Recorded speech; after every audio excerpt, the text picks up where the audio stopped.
It's a Monday, it's episode 7 of the Earful Tower Honeymoon season, and we're sitting in a chateau in the French city of Cognac.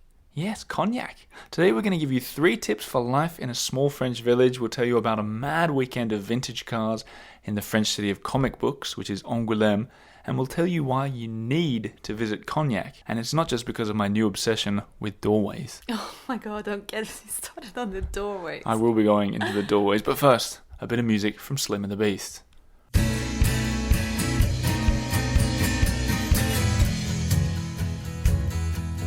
Jump on my back, hold on tight, let's do it together, let's go for a ride, let's go for a ride. And yes, if you're joining for the first time, my name is Oliver G, and I'm sitting in this chateau with my wife, Lena.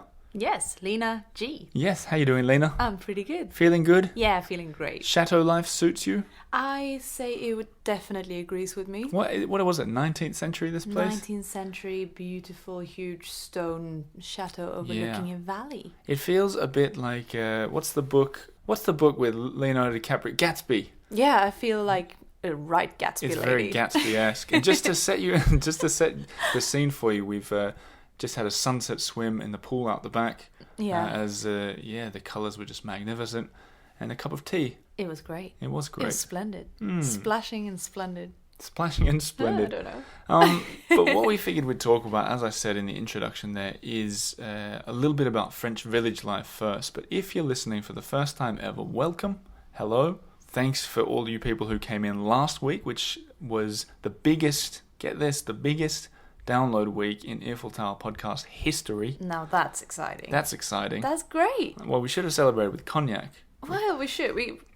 So we're in Cognac, and guess what? We had a spritz, an Aperol spritz. I didn't even think about which that. you can have anywhere. Yeah. You know what, though? They did give this sort of random place that we went for a drink gave us the best free nibbles plate that I've ever had in the whole of France. Yeah, first I was actually very confused at first because I thought maybe they gave it to the wrong table.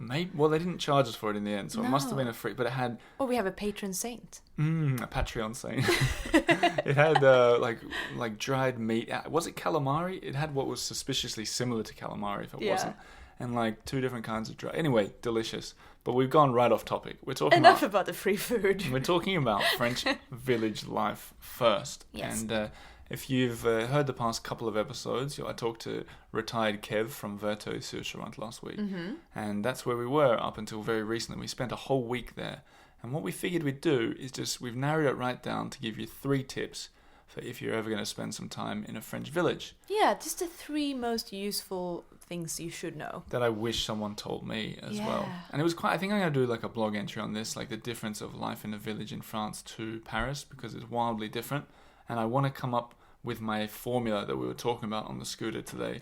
I want to come up with an actual formula for the perfect French village. The golden ratio. Do you think it exists? I'm going to write it. It does exist because I'm going to write it. But I know that it's got something to do with the population of under 1,000. Amount of bakeries? It has something to do with the amount of bakery. All these things are going to come into, and then you can put it in to see if it'll be a perfect village or not. But that's for another episode. We need to create an app for this. Yeah, maybe. You can But research. I can tell you, Verteuil-sur-Charente was a very close to perfect village for us. Yes. And we've already had some listeners inquiring about going down there to visit. So I hope I think people do. some booked already, didn't they? Really? Oh my goodness. Okay, It's good. exciting.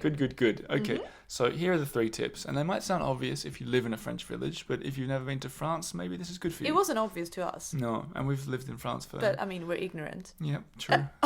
Okay, oblivious. Here's the first one I've written down here. Bring cash. Yeah. Might sound stupid. You need cash. The cash... You really do. The card machine hasn't made it everywhere in rural France. No. And we've seen this, I was going to say time and time again, but that's not true. I saw it, I think I mentioned in another episode when I got my hair cut, he didn't accept card payments, and the baker didn't accept card payments, and there were a few others that were similar. And if you can't shop at the baker, you're basically going to starve if you're not going to be able to go to another village. That's another point, which will be, the other thing is this village didn't have cash points either. So you needed to have...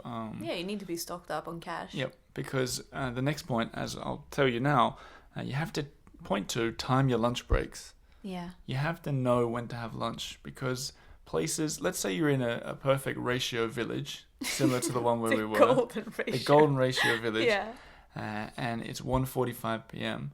You're Sure. not going to get lunch. And the bakery will be closed. Yeah, we learned the hard way. So I even went in. So the bakery closes for around lunchtime. And I went into the butcher and I said, there was a butcher who was open. And I said to him, hey, are you selling bread today? And he said, no, only on Mondays we sell bread. And I said, okay, is there any way I can get bread? He goes, yeah, you can wait 2.5 hours for the bakery to open. I said, 2.5 hours? That's too late for lunch. We're hungry now. And he said, they need to rest as well, young man. Think about them. And I said, that's a very good point. It is. And obviously, we're just stupid tourists. Well, and also, coming from Paris, we're spoiled for choice. Exactly. And I'm very well aware if you're sitting there somewhere in your car or on the treadmill or flying a plane or wherever you're listening and you're thinking, Oliver, you idiot, don't make them change their ways for your stupid touristy ways. Hey, believe me, I understand. We adapted. I'm trying to tell everybody. Not really. Not really. We did our best. But I'm trying to tell everybody that time your lunch breaks. So make sure you get in there before 1:45 because the lunches are fantastic if you make it. Yeah, it is. Point 3 is be prepared for friendliness and conversations galore. Oh, I like this title. Yeah, it's a bit longer than the other two. It's a good one. But one thing, and I remember talking to other guests on the show when I was in Paris about this, the difference between Paris and the countryside. When you do go into the butcher or the baker or the candlestick maker, you will have conversations. Is this a song? I think it is a song. Is this a rap? Yeah, maybe it didn't make it to Sweden. And there wasn't a candlestick maker, and that's not part of the golden ratio either, No. candlestick maker. Very important. But you will have conversations with people, and I quite liked it. I'm a conversational guy. And if you are new to the village, which we obviously were, people will know about you. They will have noticed you on the street, or they just somehow they know. And word gets It's amazing. around. Word gets around very quickly in small villages. Yep. So the one we were in, population 600 on a good week. We parked the scooter. We parked the scooter in the middle of the town, and by the end, it was really nice the way that the week ended. We were invited via a friend, Kev, who was on the podcast. He said, "There's a party on tonight. It's Ken's 70th. You'll be allowed to come. Just come on, come along." Obviously, we went. And we went in. The whole village was there, and we The met. butcher, the baker, the That's what I candlestick was going maker. to say. It was exactly like the last scene in Titanic or Big Fish. You know those Yes. movies where, like in Titanic at the end, where I'm sure you've seen the movie. No spoilers, but when he, there is a spoiler when he walks up the steps and everyone's there again, alive. And then Big Fish at the very end. I won't give away Big Fish, but the happy feeling. And I got that when I walked in there and I saw, the guy that Like a great cut high my school hair. reunion. Yeah. And the point was, be prepared for conversation. Everyone will get talking, especially if you got a red scooter that you park in the middle of the village. Everybody knows about it. In fact, when we met the guy who was hosting the party, someone introduced us to him, and he said, "You're the young couple that's driving around France on a scooter in a love heart shape for your honeymoon, aren't you?" Like the word really had trouble. Yeah, in we it. were like, yes, how yeah. do you know? And he was like, oh no, I haven't heard about you. So, be prepared for conversation. People will be really extremely pleasant, kind. You might get invited in for a dinner if you talk to enough people, as we were lucky enough to. Yeah. And I don't know, it's just... It's great. It's such a different feeling to the big Yep. city where Yep. this would never happen. And I'm sure it's like that in many other countries, city combinations around the world, but I've noticed in this France-Paris equation, it's really pronounced. But it's been a great week. If you ever go to a French village, make sure you take those tips into account, and I'm sure it will help you out. Yeah, fill that wallet. Fill that wallet, yeah. But what I thought we'd... and if you guys remember last week's advert was for Instagram. Do you remember that? Yeah. I did an advert for my own Instagram account. And how did it go? It went well. Lots of new followers on Instagram. Exciting. But you'll have seen I've been doing these Instagram stories, and I was going to say I love them. in the windmill that we went to, you'll see the kind of things we're talking about. So, for example, this little village had a sort of water mill with a cafe on top, and when you open the toilet windows, you were face to face with the water mill. Like, yeah, it right, was splashing. It was amazing. Different kind of splashback. All right. I'm sorry, sensitive listeners. Anyway, let's get on to point 2. Oh, but before we get on to point 2 about the mad car race that we saw yesterday and today, I want to do a heads up for listeners that there's already a fair bit of excitement brewing about this. And a bit of background first. The house we stayed in Verteuil, is it was covered wall to wall basically with every single book in English about Paris and France, and there must have been honestly at least 100 of them. Yeah, it was all that I ever heard of. Yeah, and more. There. And a lot of people who authors have been on this show, in fact. Yeah, which good is kind of cool. It was cool. I organized them into one pile just to just to see. Yeah, just to see. But it got me thinking: what would you listeners like as a new arm of the Earful Tower? And I thought about it a lot, and I came up with the idea of the Earful Tower Book Club, which is in the beta stage at the moment, but about to launch. And I've been talking a lot with Patreon supporters about it, trying to figure out what would work, how to do it. And the idea is, a book a month, right? Mm-hmm. And the idea for the first book, I'm thinking if you want to get involved in this and want to stay up to date, the first book on this first month, which will take a little longer than a month, assuming we're traveling. Just to get it started. Exactly. Mm-hmm. It's A Year in Provence. Provence by Peter Mayle. Petermayle. You've obviously heard of him. If you like France, you know this guy. I've got the book set aside in an English bookshop in Bordeaux for me. I'm going to pick it up in 2 or 3 days. I'm really excited to read it because I've not read that one. And I started reading the sequel when we were in this house. Yeah. But anyway, get that book, get it from the library, whatever, start reading it. And then over the next month, we're going to discuss it. I'm going to go to the place where it's set. And that's going to sort of kick off the Earful Tower Book Club. I'll answer all the questions later, but that's the idea. And a big thank you to all the listeners to this show who've been back and forthing with me, especially those who are giddy with excitement, as I am as well. So that's something to keep an eye on, the Earful Tower Book Club. Anyway, are you going to join?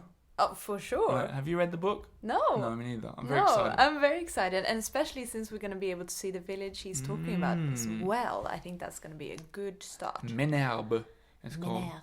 I've never been there either. Yeah. Anyway, take some pictures. That's something to look forward to. Get reading. Keep up with me. You got about, I'd say, a month before we're there. Go, people. Yes. Okay. So the second story that we wanted to talk about was what I call a wild car race around the ramparts, and everybody.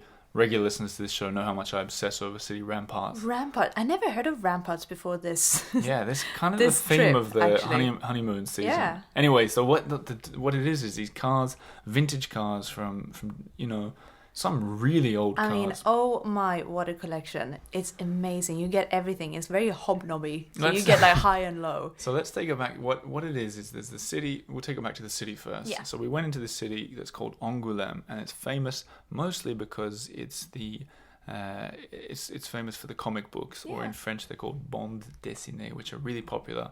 And they got a big fair and museum, and it's all... Basically, it's the place to go if you're a fan of... You know what I loved about it? Yeah, sorry. What? What did you say? They had a big... They have a big sculpture of the head of Hergé, the creator of Tintin, in the town square. And back to the Instagram stories. If anyone saw it today, I saw 2 policemen who I asked to take a picture of, and I said to them, "Oh no, can I take a video of you?" What a city, by the way. So much happened there. I know, it's very happening. I said, "Can I take a video of you waving?" And what did he say again? He goes... He said, "Oui, bien sûr, monsieur."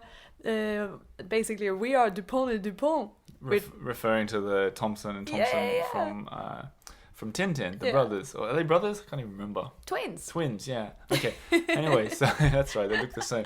But that was on the Instagram stories. But and a guy gave us snails. Everything happened in Angouleme. It was all happening. There was a man frying snails, and I just sort of got talking to him, and I said, "Oh, I'm just looking." He goes, "Oh no, you're going to taste my snails." He gave us 9. Yeah. 9 snails. Excessive. I ate 2. Yeah, you had 2, I had 7. Yeah, you had to finish them. We were eating in front of the man. Yeah, I know. We couldn't not. But so it's a cartoon city or comic book city, and one thing I really liked were the street signs. So where they said, Rue de Tintin or whatever, were shaped like speech bubbles from a comic It book. was so good. What a touch. I love was a good wondering touch if one would have been a thought bubble, you know, the cloud-shaped one, but I didn't see one. I didn't see one, I just saw the no. speech. But so anyway, this beautiful city that they call it the balcony of the southwest of France, which is because it's up very high on a plateau looking over, I guess it's the Charente River.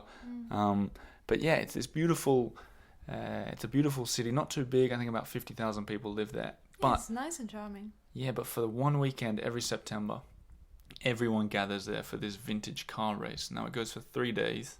And this is what we want to talk about a little bit because it was so cool. Now, I'm no huge car fan. We just happened to stumble upon Yeah, it, our which timing was was- very lucky. Yeah, quite fortunate timing. Yeah. But so the 2 days before this car race, which was the race itself was on Sunday, as in yesterday.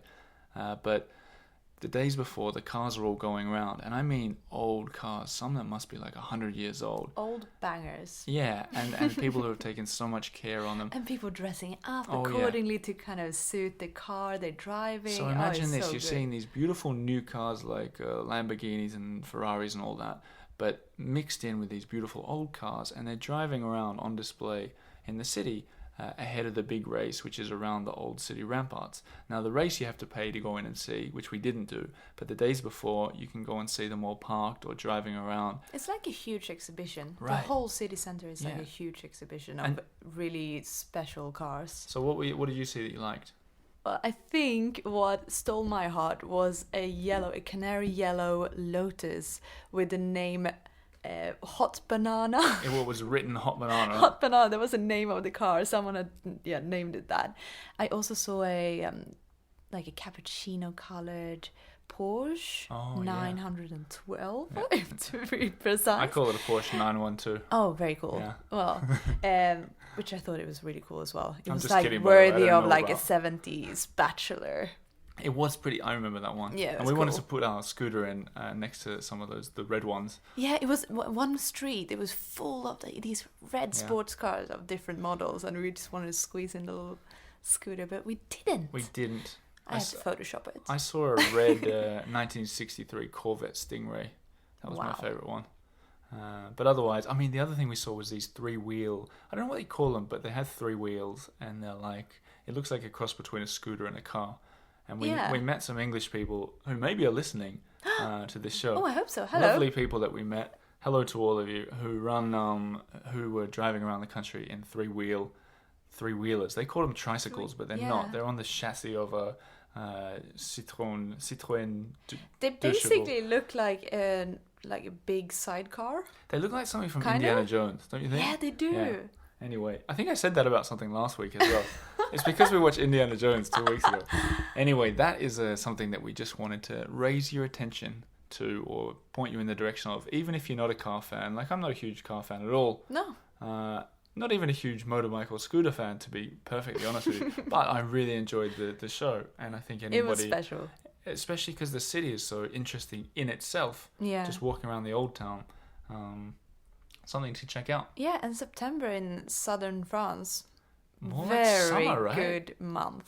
32 say. degrees Celsius tomorrow. Maybe we shouldn't let this secret out, but September is the time to travel. So today in France and tomorrow in this part of France, 32 degrees Celsius equals about 89, 90 degrees Fahrenheit. Yeah. So it's kind of summer for It's late high September. summer. Yeah, for me, being a Swede, this is like unheard of. Yeah, this would be midwinter for you. Yeah, exactly. So I want to get on to the third point, which was cognac that we were going to talk about. Yes. But first, I want to do an advert. It's our second official advert on the Eiffel Tower. Oh, go for The it. book club didn't count as an advert. That's no, just no, a of part course not. It's the Eiffel Tower's YouTube page. Oh. Yeah, ever heard of the Eiffel Tower's YouTube page? No, You tell haven't? me more. Do tell. It's what I want you guys to do, and there's a reason for it, is go onto the YouTube page. You just go into YouTube and search for the Eiffel Tower, or if you want the exact website, it's youtube.com/c/the Eiffel Tower, and press the big red subscribe button. And the reason, it's a very easy thing to do, and it's not very intrusive, but my idea is the way it works apparently, once you have 1,000 subscribers, you can start making money off adverts, basically. So it's a way I'm going to try that's and... how it works. Yeah. I always wondered, actually. So it's a very passive way to make some money, and it's not very intrusive at all for anyone. Once you subscribe, I think you maybe get a notification every now and again. Yeah, and if you like the content.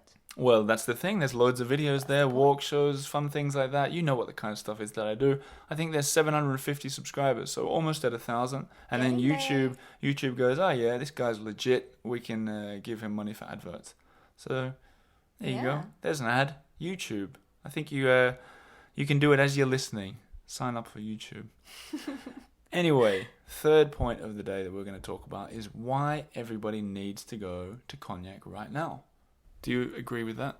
Just to get started. Yeah. Yeah. Need to visit right now. Right now. Now a lot of people. Very stressy. A lot of people. I mean, I'm sure it will still be here. It'll still be in a week or two. And it's an old city, so it'll probably still have its charm. I'm sure. But this, a lot of people when they hear Cognac, they're probably thinking about the brandy, the famous brandy of the same name. And this is the second place we've been in France with something that goes with its name. Yeah. Chantilly cream we had on day one. So it's been a while. We missed Camembert and Brie, which were both part of the plan. We had a lot of it, Yeah, we but did. just not in the that's true. birthplace. No, but we're in the birthplace of Cognac. But that is the one thing we haven't done yet, so we're not going to talk about that. We're going to go to Hennessy tomorrow, I think, and just check that out. Yes, we're going to do the tour. I'm But, really excited, actually. Yeah, I'm excited about See the that big as well. cellars. I don't really know what to expect. Me too. I have no idea. But the city itself was really interesting because what we did is we've been exploring it today, and especially the old town. Every French city has an old town, and they kind of, sometimes it feels you've seen one, you've seen them all,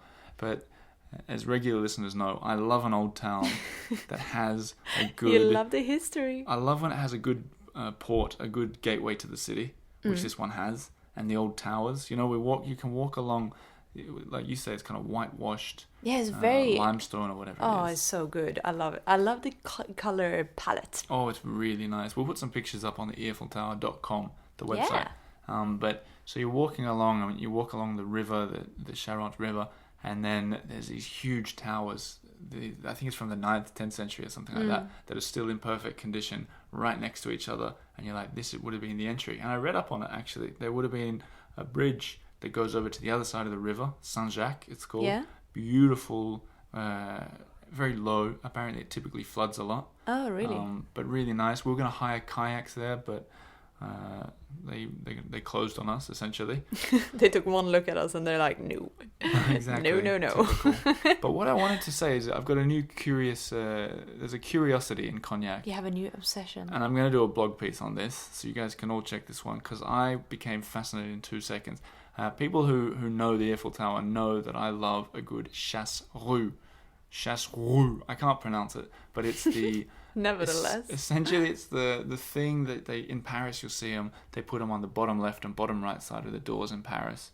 And they're ornate, interesting stone, iron shapes that are there. They're a bit of a mystery if you don't know, but if you've heard the show before, or if you've ever been on a walking tour of Paris with me, you know that they're the things that stop the wagon wheels from horse and wagon carts from whacking into the corner of the building, essentially. Yeah. And if you've ever walked with me in Paris, as Lena, you have many times, you know I like to stop and take pictures of them because I'm obsessed with them. Yeah, I mean, it's many times a day. I have learned to filter it away. Chassis. We call it chassis now. Yeah. But a lot of French people who I've pointed, I'm obsessed with them. I don't know why. Not so much anymore, but I really was. Yeah. But so we're walking down the main street in Cognac, and whoa, yeah, whoa, what have I found? A new mistress is in town. So in this city, they got this really cool thing. I've seen them in Paris before. The like a thin iron bit right down on the bottom side of a door, which I found out through listeners to this show is what you scrape your shoe to get the muck off it, right? A shoe scraper that's often attached to the wall. Yeah, it's often just like a really thin metal band. Yeah, exactly. Shaped like a horseshoe, kind of. Yeah, and it's only about one hand, the size of a hand off the ground, so 20 centimeters or something. Yeah. 6 inches, whatever you want. It's not high off the ground, perfect for your shoes. But in Cognac, it's not so. Whoa. Oh, whoa, no. Whoa. Okay, so on the main street, if you walk down, you'll see these shoe scrapers, but they're built into the wall in a little cubby house. Okay, everyone, you should see Oliver's I'm really, facial okay, expression I'm really right excited. now. But we walked past the first one, I saw a really beautiful door with a door knocker, and I took a picture of it because I also loved As you do. well, I love door knockers as Yeah. well. And then my eye was drawn to the bottom right corner of the door where there's this area about the size of a, I don't know, Of a book. yeah, about the size of A book from the Earful Tower Book Club. it's about the size, it's big enough to fit 3 books into together, maybe 4. And what it is, it's just a hole in the wall, but across the front of it is this thin metal band. But they've done them really beautifully and ornately. It is incredibly ornate. So I guess the idea is you put your foot in it and you scrape it, and whatever you scrape off lands in the hole, and someone maybe has to come and clean them out. Yeah. Anyway, walking down the street after seeing the first one, turned out that there were about maybe 10 on this main pedestrianised All street. different I'll look as well. up the name on the phone while we're talking, but what was your impression of them? I mean, obviously I'm a lunatic about them, but what did you think? Well, first of all, I just really love that they're all different. They seem to, it was not just like one, they all seem to be personalized somehow. Different colors, one had a face on it. I think you like scraped off the muck into like an animal's mouth or something. Right, no The one kind. uses them either. There was cobwebs in them. Yeah. But I've got the street here. It's Rue Aristide Briand, and he was an homme politique, as in a politician between 1862 and 1932. Good man, I remember his work. Fancy that. So it's the main street, Rue Aristide Briand, and I'm looking at some of the pictures. I mean, look at that. I'm going to put these all up on the EarfulTower.com. Oh, it's so cool. I took pictures of the door. They look like a little doorway for a mouth. Yeah, it did. Like a really, really fancy doorway for a mouse. And I was wondering, straight away I was wondering if you need a special tool to get out all the Muck. CRAP Yeah. Yeah. from in there. If Yeah, there's like a that's another special question. brush, that would be very cool. If you're Like an a very expert, niche market. I don't think anyone uses them anymore, and they only No. seem to be on that main pedestrianised street. Yeah, we which didn't see them otherwise. made me wonder if that was like a popular street for horses in the old days. I don't know. Yeah. Anyway, if you guys are anything like me, you'll be obsessed. If you're anything like Lena, you'll be thinking, get on with it, Oliver. This isn't worth my time for my commute. you.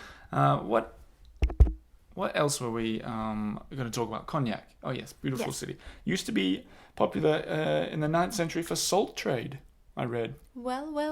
Which the whole I sort guess of... we are close enough to the coast. and obviously they would have used the river to get it moving between Yeah. here and wherever they took it, which regular listeners last week will remember Ile de Ré, the island near La Rochelle, was also very popular for salt and remains to this day. Yeah. And then an obvious point, I mean, several cognac houses are located centrally in the city. Right, yeah. So you can go, you just walk around on a pedestrian street in the old city and just walk down to the river. Stumble around, am I right? Stumble around.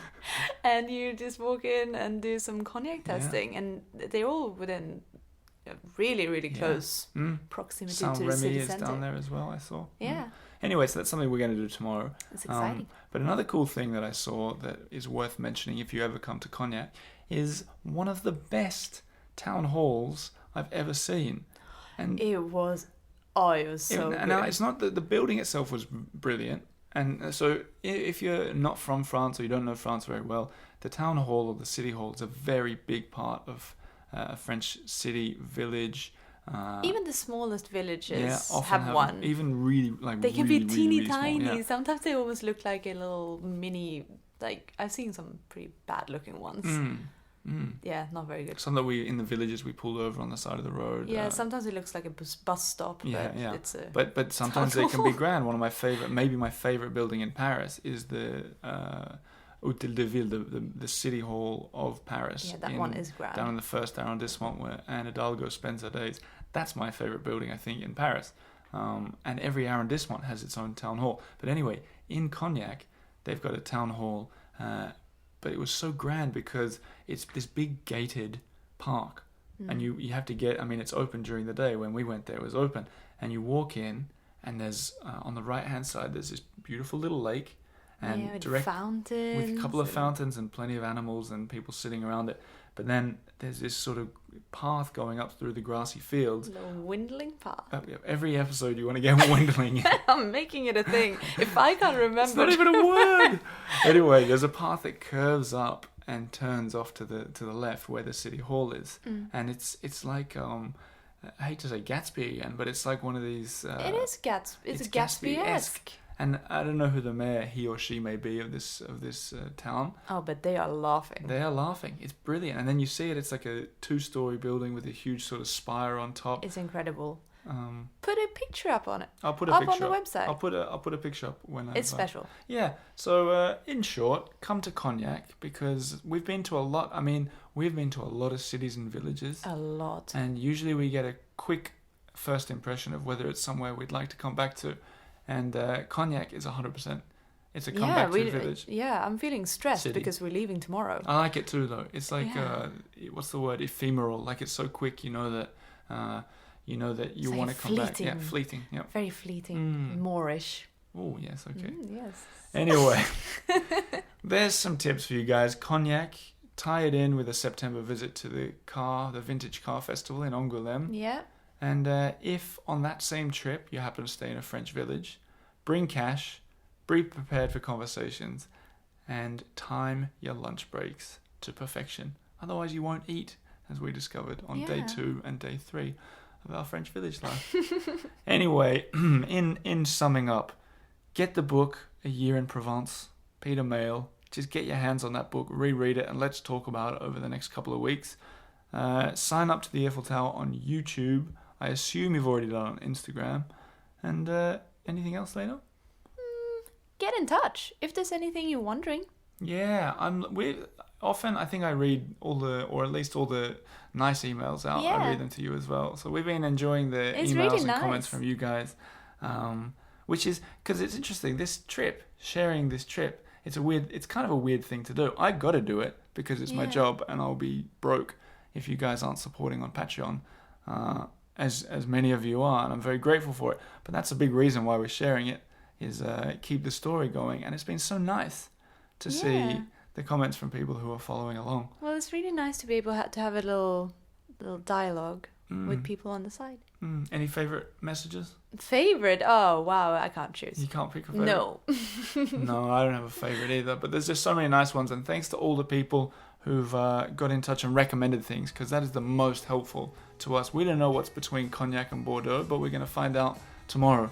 Yeah. So keep get in reading the messages. Get in touch. Give us suggestions. I'll be talking to you on Thursday with another episode. And as for you, Lena, me and you will be back on Monday. Every Monday. Every Monday. So talk to you on Monday. See you next week. Au revoir.